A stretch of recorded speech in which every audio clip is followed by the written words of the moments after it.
ជំរាបសួរអំពុកម៉ែបងប្អូនអរគ្នាថ្ងៃនេះគឺវីដេអូខ្ញុំចេញថ្មីទៀតគឺតង់ទី4ដែរតែវីដេអូចាស់ព្រោះខ្ញុំអត់សូវមានពេលកាត់ទេក៏ឆ្លៀតកាត់នៅពេលថ្ងៃហ្នឹងតែម្ដង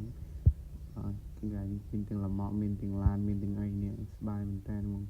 នឹងផ្លូវមកចូលគឺខាងក្នុងខ្ញុំអត់សូវបានចូលទេខាងក្នុងចូលបានតែផ្លែ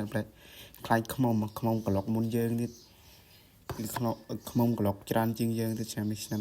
ចាំមើលឆ្នាំក្រោយមានខ្មុំម្លែងទៀតអត់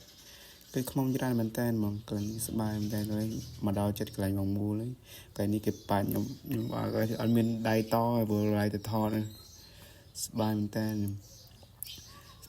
នេះក៏ទេភាពខាងក្នុងពីប្រឌិតតិចខ្ញុំចូលខាងក្នុងបានមកផ្លែននេះ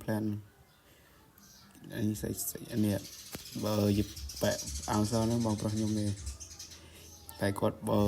បាច់គេបាច់គ្រប់ទៅស្រីហ្មងតែលើមកមើលសកម្មភាពមិត្តខ្ញុំបាច់ស្រីម្ដងនេះចាំមើលទៅទៀតចាំអត់មើលបងប្អូនវីដេអូកន្លែងហ្នឹងតែគាត់បាច់ដល់ឬក៏ដល់គេជិះឡានចាំមើលទៅទៀត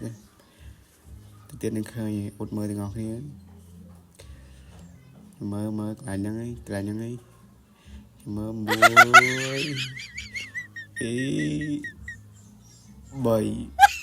អត់ដល់មានតែសុខតែជាខ្លាំងគឺអត់ដល់ទេបាទហ្នឹងហើយបើមានឱកាសយើងជួបគ្នានៅឆ្នាំក្រោយទៀតចាំសង្សឹកឆ្នាំក្រោយខ្ញុំថាដល់ឱកាសនឹងសង្សឹកគេឲ្យច្រើនខ្ញុំវាអត់សូវបានសង្សឹកទេព្រោះអាឡ័យទៅ